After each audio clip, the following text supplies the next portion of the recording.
Hello, good evening, welcome to my channel. आज हम कानून की दुनिया के एक ऐसे सफ़र पर निकल रहे हैं जो सुनने में तो बहुत टेक्निकल लगता है, लेकिन हमारे समाज की बुनियाद इसी पर टिकी हुई है। हम बात करते हैं जुरिस्डिक्शन की, जिसे हिंदी में हम क्षेत्राधिकार कहते हैं, जिससे आज सिर्फ एक शब्द की तरह नहीं बल्कि एनालिटिकल थ्योरी ऑफ लॉ के चश्मे से देखेंगे। लॉ एज इट इज, यानी कि कानून जैसा है उसे वैसा ही समझना इस थ्योरी का सबसे बड़ा मंत्र है। कल्पना कीजिए कि एक खेल का मैदान जहां रेफरी के पास एक सीटी तो है, लेकिन वो उस सीटी को कब और कहां बजा सकता है, इसके लिए कुछ नियम तय किए गए हैं। बस यही जुरिस्डिक्शन है। Jurisdiction is essentially the power to speak the law. ये एक लैटिन शब्द है जो जुरिस और डिसायर से बना है, जिसका मतलब है कानून की घोषणा करने की शक्ति। और अगर हम एनालिटिकल स्कूल की बात करें तो हम इम्परेटिव स्कूल भी कहते हैं इसे, जो यहाँ जॉन ऑस्टिन और H.L. हार्ट जैसे दिग्गजों का नाम सबसे पहले आता है। ऑस्टिन का कहना था कि law is the command of the sovereign. अब सोचिए, अगर राजा कोई हुक्म देता है तो वो हुक्म कहाँ तक चलेगा? क्या एक देश का राजा दूसरे देश के लोगों को सजा दे सकता है? नहीं। यहीं से जन्म होता है टेरिटोरियल जुरिस्डिक्शन का। एनालिटिकल थ्योरी हमें सिखाती है कि कानून कोई हवा में तैरती हुई चीज नहीं है, बल्कि यह एक स्ट्रक्चर है।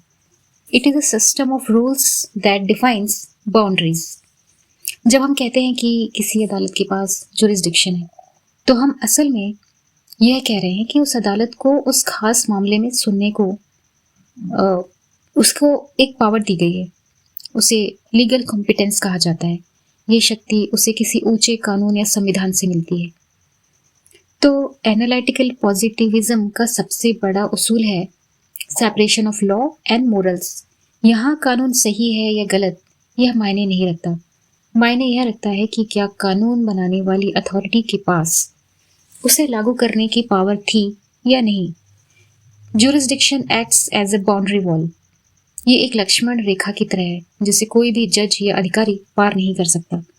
अगर कोई जज अपनी पावर से बाहर जाकर फैसला सुनाता है, तो कानून की नज़र में उस फैसले की कीमत कुछ भी नहीं हो सकती। It is called coram non judice, यानी एक ऐसा काम जो बिना किसी कानूनी अधिकार के किया गया हो। एनालिटिकल स्कूल के प्रोफेसर हैंस केल्सन ने प्योर थ्योरी ऑफ लॉ की बात की थी। उन्होंने कहा था कि हर कानून एक बुनियादी नियम से अपनी ताकत लेता है। जुरिस्डिक्शन भी उसी पिरामिड का हिस्सा है।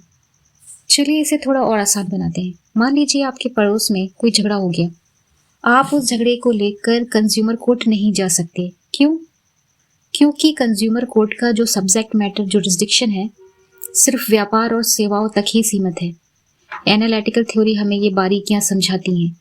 ये थ्योरी कहती है कि कानून एक मशीन की तरह है और जुरिस्डिक्शन उस मशीन का ऑपरेटिंग मैनुअल है।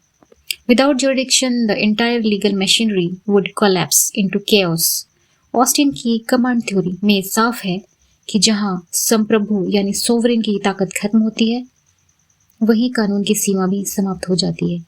लेकिन H.L. हार्ट ने इसे एक नया मोड़ दिया। उन्होंने कहा कि कानून सिर्फ कमांड नहीं है, बल्कि एक प्राइमरी और सेकेंडरी नियमों का मेल है। जुरिस्डिक्शन को हार्ट एक सेकेंडरी रूल मानते हैं। ये वो नियम है जो बताता है कि विवादों का फैसला कौन करेगा। इस समाज को अनिश्चितता से बचाता है, अनसर्टेनिटी। सोचिए अगर हर कोई खुद को जज समझने लगे तो क्या होगा।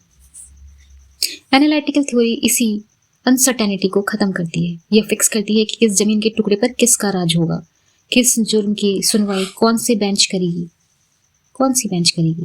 और किस इंसान पर कौन सा कानून लागू होगा।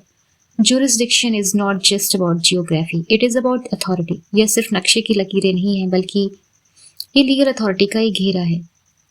आज के डिजिटल युग में एनालिटिकल थ्योरी के सामने बड़ी चुनौतियां हैं। जब कोई क्राइम इंटरनेट पर होता है तो उसकी टेरिटोरी कहाँ होती है?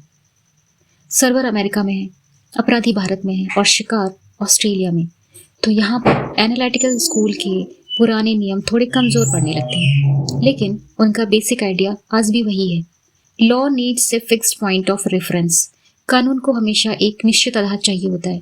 जब हमारे पास एक रूल ऑफ रिकॉग्निशन नहीं होगा, तब तक हम तय नहीं कर पाएंगे कि किस मामले में कौन सी सरकार या अदालत दखल दे सकती है। तो कानून की इस पढ़ाई में सबसे बड़ी दिलचस्प लगने वाली बात यह है कि ज्यूरिसडिक्शन कभी कभी इनहेरेंट यानी कि जन्मजात होती है, और कभी कभी स्टेचुरी यानी कि कानून द्वारा दी जाती है। तो जज को अपनी मर्जी से अपनी पावर नहीं बढ़ानी चाहिए, ये कहना है विश्लेषणात्मक सिद्धांतकारों का। जुडिशियल एक्टिविज्म के दौर में भी एनालिटिकल स्कूल हमें यह याद दिलाता है कि प्रोसीज्यूर एस्टैब्लिश्ड बाय लॉ ही सर्वोपरि है। एक जज को अपनी सीमा पता होनी चाहिए। Limits of jurisdictions are guarantees of liberty. अगर पावर की कोई सीमा नहीं होगी तो पावर तानाशाही बन जाएगी। इसलिए जुरिडिक्शन को समझना सिर्फ वकीलों के लिए ही नहीं बल्कि हर जागरूक नागरिक के लिए भी जरूरी है। तो इस पूरी चर्चा का सार सिर्फ इतना ही है कि कानून एक व्यवस्थित विज्ञान है। एनालिटिकल थ्योरी ऑफ लॉ हमें भावुकता से दूर ले जाकर तर्क और नियमों की दुनिया में खड़ा करती है। यह हमें बताती है कि कानून एक बंद कमरा नहीं है, बल्कि एक बड़ा नेटवर्क है जहां हर तार यानी हर नियम एक दूसरे से जुड़ा हुआ है। जुरिसडिक्शन वो बिजली है जो इन तारों में दौड़ती है और पूरे सिस्टम को रोशन करती है, चाहे वो पर्सनल लॉ हो या इंटरनेशनल लॉ। बिना क्षेत्राधिकार के सब कुछ अधूरा है। Jurisdiction defines the identity of a court. यह कोर्ट का आधार कार्ड है। तो फ्रेंड्स, जब भी आप अगली बार किसी फिल्म में किसी वकील को चिल्लाते हुए सुने, my lord this court has no jurisdiction, तो याद रखिएगा कि वो सिर्फ एक डायलॉग नहीं है, वो एनालिटिकल थ्योरी के सदियों पुराने उसूलों को दोहरा रहा है। वो कह रहा है कि कानून का पालन तभी हो सकता है जब उसे सही जगह और सही तरीके से लागू किया जाए। कानून की ताकत उसकी सख्ती में बिल्कुल नहीं है, बल्कि उसकी स्पष्टता में है, और जुरिसडिक्शन वही स्पष्टता प्रदान करता है। तो उम्मीद है कि इस लेक्चर से आपको यह गहरा विषय आसानी से समझ आ गया होगा।